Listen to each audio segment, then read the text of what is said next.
This course has been authored by a qualified expert and is delivered in a self-paced format. It's been designed to help you accelerate the mastery and retention of the concepts and skills using a structured learning plan, interactive content, knowledge checks, access to live support, and much more. Let me tell you a little bit about me. Again, my name is Shannon Birch. I've been in the sales industry for about 15 years, and during that time I've held various roles in the sales industry. Let's take a look at our course outline. It's comprised of 2 lessons. Lesson number 1 is knowing your team, and lesson number 2 is managing your team. In lesson number 1, before you start managing a successful project team, you've got to know your team. Some of the factors that go into that are identifying the elements that make up a team, so that's understanding who the players are. What do you need to do to be an effective manager in this situation?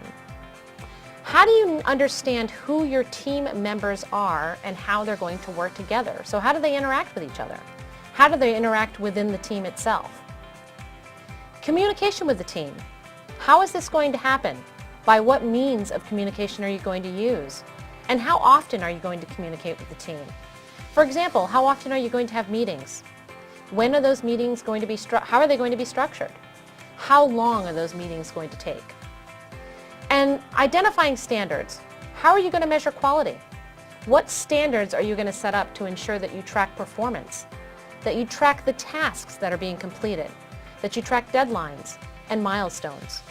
It's important to factor all of these things in when you get to know your team. And this happens before you even start managing a project.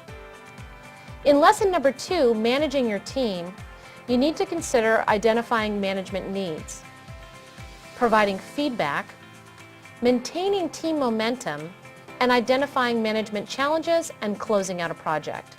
So you need to think about the types of individuals you're going to have on your team. What types of feedback are you going to provide? What types of management styles are you going to use when you coach each one of those individuals? What types of resources are needed? How are you going to allocate those resources?